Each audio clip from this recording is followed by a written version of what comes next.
Pinasabugan ang tapat ng Arellano Police Station sa Malate, Maynila. Ilang sasakyan ang nadamay sa pagsabog kabilang ang SUV na pag-aari ng commander ng istasyon.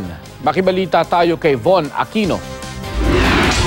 Makikita sa CCTV footage na ito ang motorsiklong lumiko sa Arellano Avenue, Malate, Maynila, bandang alas 3 na madaling araw.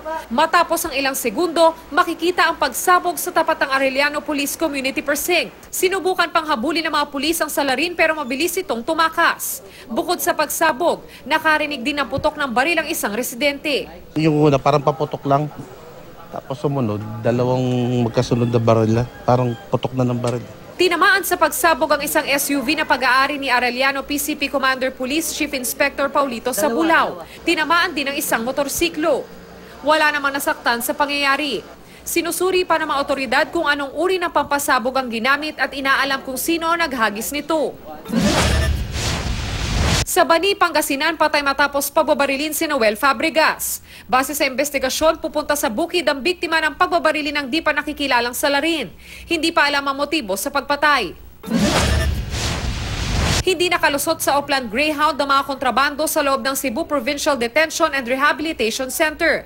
Nakumpiska ng mga otoridad ang matutulis na bagay, laptop, DVD player at iba pang gadgets. Nakuha rin ang mga alagang hayop ng mga bilanggo tulad ng kalapati na posibleng ginagamit daw sa pagpuslit ng kontrabando sa loob ng kulungan. Wala namang nakuhang iligal na droga. Bahagya namang nagkatensyon sa City Hall ng Puerto Princesa, Palawan sa pagbabalik kay Lucilo Bayron bilang alkalde ng lungsod. Kinailangan pa kasing sunduin ng mga pulis sa mayor's office ang nakaupong mayor na si Luis Marcaida III para bumaba siya. We filed a motion to intervene sa CA. Ang ating pong request sa Court of Appeals ay mag-issue ng status quo anti-order para back to normal. Kumbaga status quo lang muna, walang gagalaw. Sa kabila ng tensyon, masayang sinalubong ng mga taga-suporta ni Bayron ang kanyang pagbabalik. Noong Pebrero na magdesisyon ng ombudsman na tanggalin sa pwesto si Bayron dahil sa umano'y misconduct at serious dishonesty. Pero binago ito ng ombudsman din at ginawa na lang 3 buwan na suspensyon. Von Aquino, GMA News.